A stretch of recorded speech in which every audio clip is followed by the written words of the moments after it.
Assalamu alaikum everyone. Welcome back to another episode of the Medical Talk. Today we have with us Dr. Avanthika Chaitanya, who is an incoming pediatric resident and has also received a pre-match position at the Mount Sinai Hospital in the Match 2023 applications. And I'm so honored to have her here with us today. Thank you so much for joining us, Dr. Avanthika. Hi, Anusha. Thank you so much for having me. I'm super excited for today's podcast. Thank you so much. I would like to start by talking a bit about what was your early life like and how did you decide to pursue medicine as a career?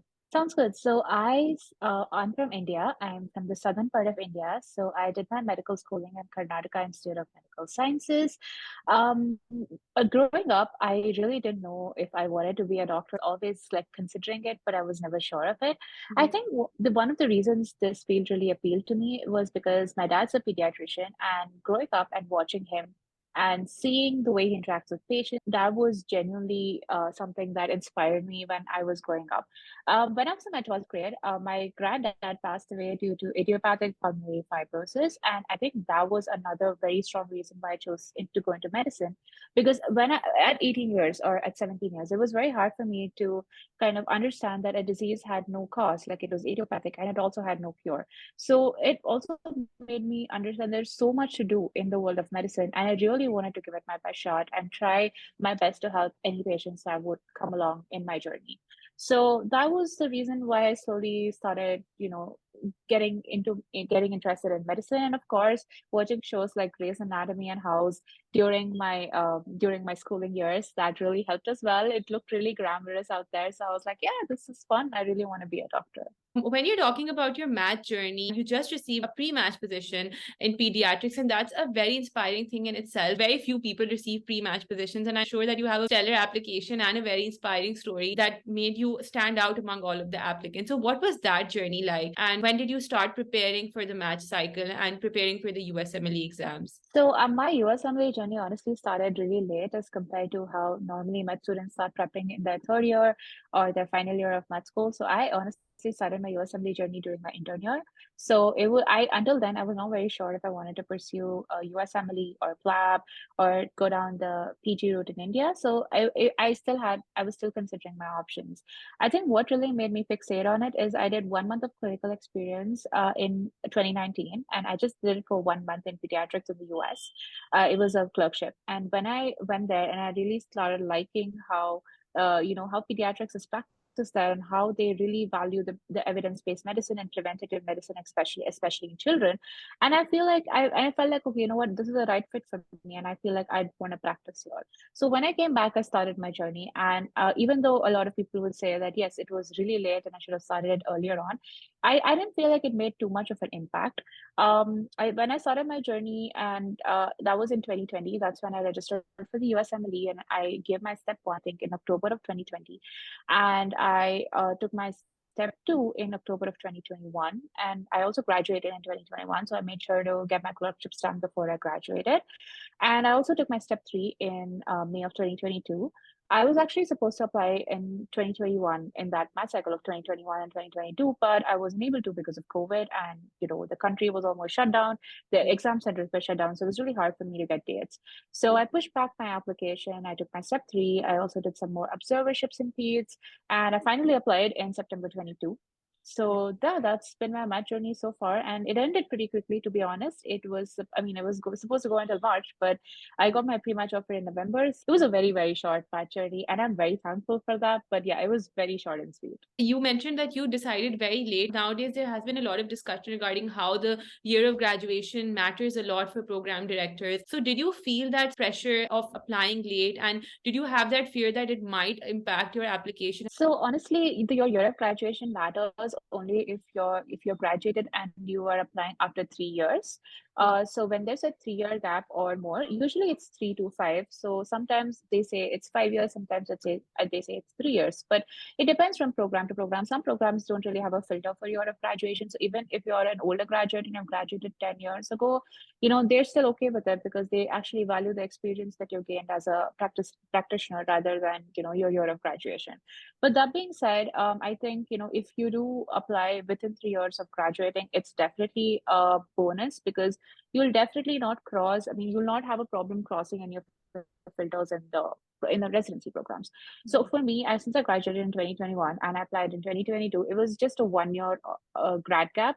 So I kind of filled that in with taking my step 3, working, as well as doing a couple more observerships and externships before I applied. So I feel like the gap was significantly covered. There was just a month or two where I had a vacation time. So I feel like that wasn't really a problem. But I do know a couple of friends of mine who are older grads and who had also applied, and they had like a 5 year or a 6 year gap between the time they graduated and they applied. But it didn't affect them that much because they had either done their home country residency or they were constantly working clinically in pediatrics or in whatever specialty they were applying to. So yes, it is a factor, but there are a lot more factors that come into your application, not just the YOG. So it's not a very significant factor if the rest of your application is good. I think that makes sense. I was talking to one of the program directors who came on the podcast, and he also said the same thing, that if you're just sitting idle at home waiting for your math cycle to begin, then it will impact your application. But if you're actually working and gaining the experience, and I feel like in countries like India and Pakistan, there is such a huge population, especially in public hospitals, you get so much exposure that it only enhances your clinical skills and only enhances the way you're practicing as a doctor rather than being a disadvantage. I completely agree to that. So you received the pre-match position. What was that experience like? What was your reaction when you received it? And what was the story? When did you receive it? How does it feel to be out of it finally? I think, yes, honestly, it was like once I got the pre-match, I think all my stress just melted away. I got my pre-match offer a week after I interviewed. So I interviewed in the first week of November and I got my pre-match offer the week after. So I wasn't expecting it, to be honest, because I heard that they usually send out offers in December. So I was still prepping for all the other interviews and I had just forgotten about the fact that, okay, will I get it or will I not get it? So I wasn't thinking about it. And when I got the pre-match offer, I guess I was just numb. I didn't really think much. I think until I got the offer letter, it didn't really hit me. So I was still like in that state of shock. And once I signed the offer letter, kind of hit me like, okay, you know what, you're going to be a resident now. So I think that feeling is very, very unparalleled, like that feeling of joy, because you've been working for this for like 2 or 3 years. So finally matching into residency and getting that email saying you're done, you're finally done, you're going to be a resident, I think that feeling is genuinely worth it. It's worth all the hardships that we go through as IMGs to finally match into the US healthcare system. That's amazing. I'm sure it would have been a surreal feeling to see an email just 1 week after the interview. What do you think that you did differently and that you received a pre-match position just 1 week after the interview? I'm sure that there would have been something that you felt was different in your interview and was different in your application from all of the other applicants or your colleagues who were applying in the same match cycle. So I think when it comes to interviewing and when it comes to either pre-matching or matching, what really matters is how well you fit into the residency program. So it's a two-way thing. It's like, do you like the residency program, as well as how well do you fit into the residency program? How well do you think that, how well do they think that you will be a good part of the residency program? So both of these have to match, like they have to align. So for me, I had signaled the program that I matched into because I knew for a fact that it was a really good program. They had a really great NICU, and I want to pursue a fellowship in neonatology as well. So it really aligned with my career goals. I do have some family there, so it also aligned with the city that I would be happy staying in. So I had signaled the program earlier, and later on when I was interviewing, I think it was more of the fact that how they felt that I would fit into the residency program. So it's a community-based university affiliate program. So it has both academics as well as it serves a very vast community of Queens. Yeah. So I had done a lot of community volunteering services back here in India. So we spoke a lot about that. We spoke about the menstrual hygiene talks that I had conducted back here in South India, and also the various health camps and the helpline that I set up. So we spoke a lot about how healthcare workers can give back to the community with not just their work, but things beyond their work as well. So I definitely think that if your ideologies match with the residency program and they also feel that you're a right fit, then it just clicks, and they feel like that's when everything goes into motion and you get either the pre-match or you get matched into the program. So I think like a mistake that most IMGs make is that they say apply broadly. So if you just apply to every single program that sponsors a visa, you should also ask yourself, will you be happy? Will you be happy in that location, or will you be happy in that program? So you do need to, figure out what kind of programs align with your career goals. So I think that's a very vital part of the match cycle, because even when I was making my program list, I was very specific about the programs I applied to, and I didn't. Because there were a few programs that I didn't apply to, even though they were IMG friendly, because I didn't feel like, okay, you know what, this is a program that I would be a good fit in. So it's a Yeah. very personal choice, but applying broadly, yes, it's a safer option. But at the end of the day, you'll also have to ask yourself, will you be happy in that residency program? Because that residency program is going to be like your family, and you're going to be there for 3 whole years. And if you get a fellowship, even longer. So definitely, it does matter how compatible you are with the program. I was watching some of your interviews and your lives on your Instagram earlier, and your Instagram is so helpful. And I would really like to thank you for that. I was watching your live video, I think just today in the afternoon. You were talking about networking and how important it is. We hear a lot from all of our seniors and everyone that networking is very important and you should find mentors and you should connect with people. But what is the best way to go about this? Because reaching out is a little difficult for some people, and then residents and doctors are very busy. How did you network with people? How did you find mentors in the US or in India? So that's a really good question, because everyone asks about networking and everyone says, okay, you need contacts, you need to know people. That's how get observership opportunities, research opportunities, because no one really tells you how to start. And Yeah. I was also in the same cycle, like when I was starting my USMLE journey, and people were like, okay, start networking. I'm like, how? Like, how should I do this? What is the right way? So yes, it was really difficult. But I think the easiest way and the most professional way to go about it is on LinkedIn, because LinkedIn is a professional platform where you can send connection requests to residents in a program that you're interested in, or maybe an attending whom you want to shadow, or even a program director if you want to know more about the program. So it is a professional platform where you can always connect with people in your field. So I think LinkedIn is a very, very good media of communication, where you can definitely connect with people, whether it's research project, observership opportunities, or whether it's just if you just want someone to mentor you, or if you have a few questions that you feel like someone can answer. Now, the problem lies is where it lies is that, like you said, like a lot of people are really busy. They don't check their emails or they don't check their LinkedIn a lot often. So when you reach out to someone, sometimes they can even say that, okay, they cannot mentor you, or it's not possible. But I feel like that fear of getting a rejection, or someone saying no, kind of hold us back from asking. So Yeah. I think, the one thing that we need to realize is that if you ask like 10 people, 8 of them might say no, but 2 of them will say yes. And when they do say yes, you'll get a great collaboration opportunity, whether it's in a research project where you can contribute to, or if it's like, a doctor says, okay, you can shadow him or her. So that's also a great opportunity. So I think the one thing that we should never hesitate to is to ask. And LinkedIn is a great platform to do that. And another way of networking is obviously through your seniors from your med school. Because if someone has pursued this journey, and a lot of med schools have like this alumni network where you can get to know like where your seniors are matched, and if they're matched into the US. So definitely connecting with them, and you'll also have that familiarity because they're also from your same med school. So connecting with them and finding out more about the residency program is also a really, really helpful way of networking.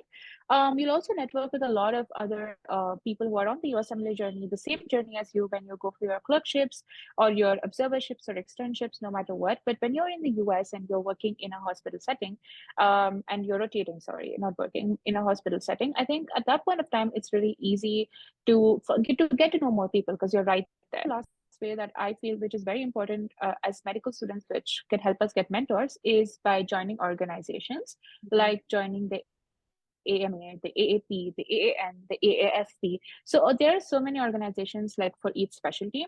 So the specialty that you're interested in as a student, you can either join the organization free, or they have a very minimal fee. So it's the best thing to do if you're still a med student.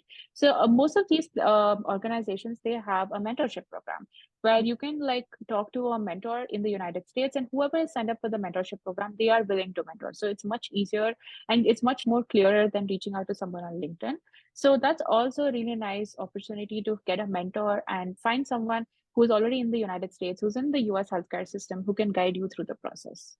I think those are really amazing ways to network. And as you mentioned that, and I think this is the one thing that every person on the podcast who has been on the USMLE journey has said, that when you email 10 people, only one person will reply, but that one person can be your mentor and can be very helpful. And I have experienced the same thing with the Medical Talk, the podcast. I have emailed a lot of doctors who I wanted to interview, but obviously not everyone replies because everyone's busy. They have calls, they have work, and they have families. So I think you should just keep trying and someone will will reply and you will get there. So you've also founded the Otto Research Initiative, and I think that's so amazing. What is that, and when did you found it, and what was the thought behind it? So I think the thought behind it was the fact that I'm pretty sure, I don't know if it's the same in Pakistan, but in Indian med schools, honestly, we do not learn a lot about research. Yeah. And I as far as what I've heard, it's very similar in a lot of countries. And it's like whenever we interact with our mentees or Auto, everyone says the same thing.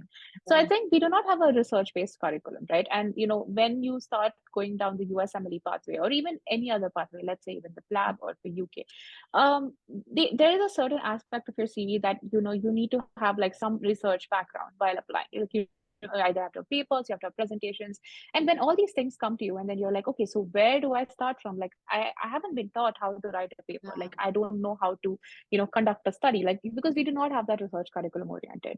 So because of that, and because of having seen that happen to medical students, what happens is that they either end up paying like thousands of dollars for research courses, or they end up paying for authorship, which is also really not ethical. So there are so many things that we saw happening. So we're like, what, let's honestly start a free research course with what we know, because we aren't experts, but we do know a bit about basic research methodology. But let's go ahead and teach people the same thing for free, because it'll be helpful for them as well as it's helpful for us, because we're also we like teaching. So it's a really nice way to kind of explore our passion.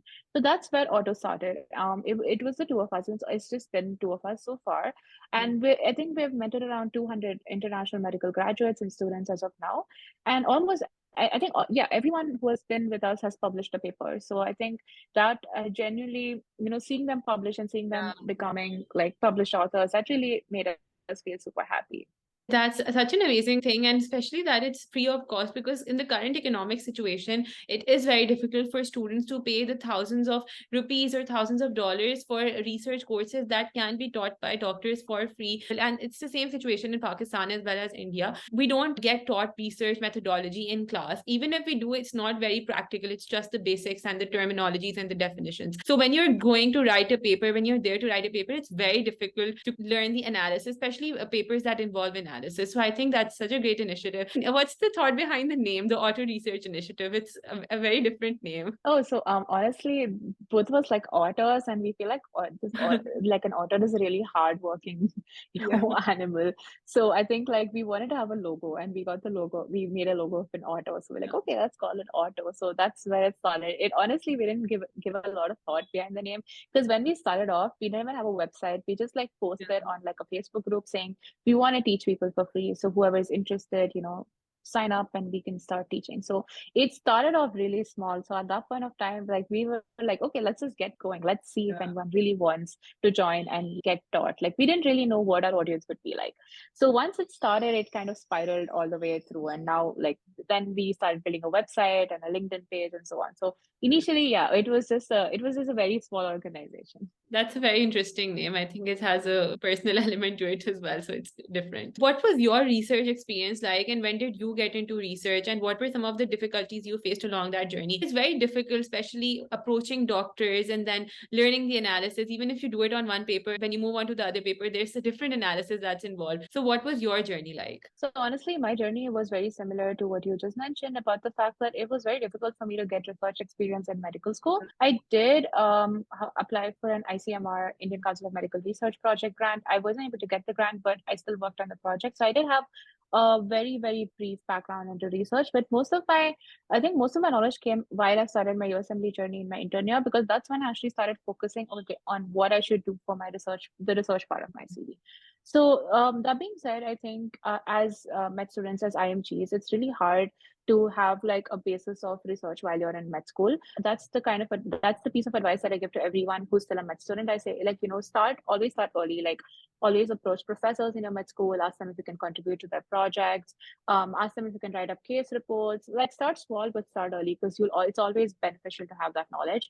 But for me, I started it during my intern year, and I started off writing review papers because those were easiest to collaborate with. Like I collaborated with a couple of my friends who I met during rotation. So we collaborated and started writing review papers. So initially it was a challenge because we didn't know if we were doing it the right way. We didn't know if our manuscript was good enough. We didn't know how to find journals to publish. So everything was really new.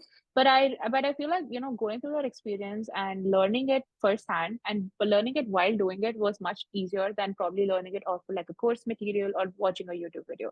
Because when you're actually writing a manuscript, I think, and when you're actually like managing references, when you're actually doing a literature search, like that knowledge that you gain, that kind of sticks when you're comparing it to like watching it on like a tutorial video. So that's pretty much how I started, going into research and like publishing papers. So it was just starting with review papers, honestly. And soon I moved on to like systematic reviews, meta-analysis, and also collaborated on one original study. But I didn't get a lot of chances to work on original studies because I'd already graduated by the time I kind of started publishing more and more. So I think the best chance of publishing an original study or working on an original study is during med school. And that will be very, very helpful if you're still a med student. I think doing it is always the best way to learn, because no matter how many videos you watch or tutorials you watch, there's always something new that you see while you're doing the analysis or writing the paper. So I think it's better to start early, but organizations like the Otto Research Initiative, and there are some in Pakistan as well, are really helping medical students learn the research in an easier way. Dr. Avanthika, you are an IMG from India. IMGs have certain challenges that they face while applying for the match. What were the difficulties that you faced during your journey, and what were the lessons you learned from those difficulties? I think the main setback that most of us IMGs face is the fact that this journey is very uncertain and there are so many costs attached to it. So, it's like you're investing so much into the journey, but no one's going to give you a guarantee like, are you going to match this year? Are you going to match next year? So there's no like, it's not like you write one exam and then you're done. Like, so there's so much you need to invest in it when it comes to USC, when it comes to publishing papers, if you have to pay for open access, when it comes to traveling up and down, when it comes to the exams, which are also so expensive. So yes, the costs associated are definitely a very, very big setback for a lot of people who probably want to go ahead with this journey, but they don't really go ahead with it because of the cost associated. I think another setback is also the timeline of the journey, because in India, like people write their post-graduation exams and it's just one exam, and then they match into like a specialty based on their rank. And whereas the USMLE, it's a 2 or 3 year journey. It really depends on how early you started, but it's also a very long journey where it's a very uncertain, yet it's a very significant part. Like you're always working on something, but you don't know where you're going to end up at. So I think that also is definitely a challenge that most of us IMGs face, because we also see so many people not getting matched, and we hear so many of these stories that we feel like, okay, are we doing the right thing? Is everything going to go okay? So there's also so much anxiety associated with that. So and also definitely the lack of mentoring. It used to be that before, because and now I think because a lot of people are more active on social media, that you will get information here and there from Facebook groups, from LinkedIn, even on Instagram. But I remember when I started out, I used to just watch YouTube videos because I didn't really know any Instagram handles to follow. So I think not having a mentor to guide you through this journey is also, it's very difficult, because if you do not have a mentor, if you don't have someone to ask like, am I doing this right, or is this the right pathway or the timeline that I should follow, then you feel like you're just lost. And sometimes people just give up because they're like, oh, this is taking too long, so I just want to this is making no sense. So I think perseverance, hard work, and just the fact that being dedicated towards this journey really, really pays out in the end, because it's a very long journey. Like I often say, it's a marathon, it's never a sprint. Like it's gonna take so long, but the finish line is worth it. So I think like just persevering and getting there is like most of your effort, like rather than your exams and your CV. I think like actually having the energy and the focus of staying on this journey while there's so much uncertainty, visa problems. Like sometimes the visa embassies were closed for 2 years, and it was really hard for people to get the visa to get their electives and for step 3. So yeah, there are so many uncertainties we face as IMGs, but I think just sticking on to the journey and giving it the best we can give under the circumstances we have will definitely pay off in the end. It did pay off for you as well. And we can see inspiring stories like yours. You have pre-matched and you will be starting residency this year. So are you excited obviously you're excited for that, I'm sure, but what are your plans and how do you plan on starting? And what are you looking forward to the most in the US and in New York? Honestly, I'm just excited to get going because, like, I think it's from 2 years. It's just been exam, CV, clerkships, observerships. So I think I'm just excited to finally be staying in a place for a long time because I was always traveling between India and US. So Yeah. it's like I think now it's like the start of a new chapter. But I think more than that, I'm just really excited to finally be able to practice pediatrics and learn more about pediatrics. So it's always been my dream specialty. And the one thing that I'm genuinely looking forward to is making a connection with the patients and the kids that I treat. And I Yeah. think that's the one thing that really appealed me when it came to pediatrics, the fact that you really get to see the kids that you are treating grow up with you, like Yeah. they come and visit you yearly, and then you're also, it's like you're almost a part of their family because, Yeah. they visit you like every 6 months, every year, and you get to know everything about them. So it's like a really nice doctor-patient relationship. It's very, very fruitful to see a kid that you treated, grow up and be a really healthy human being. So that's something that I'm genuinely looking forward to. And starting my PEDS residency, of course, will be a very, very exciting chapter. And just, I guess, I'm in New York. It's always been a city that I loved staying in. Yeah. So I think living there finally would also be a very, very fun thing that I'm looking forward to. I'm sure that it will be really fun, and I hope that you have a great journey ahead. So, thank you so much for joining us, Dr. Avanthika. It was an honor having you here, and I hope that we can have you again soon once you started your residency and we can talk about your experience in the US as well. So, thank you so much for joining us. Thank you so much, Anushay, and thank you for having this podcast. You've been doing amazing work, and best of luck to you as well for your journey. Thank you so much, Dr. Avanthika.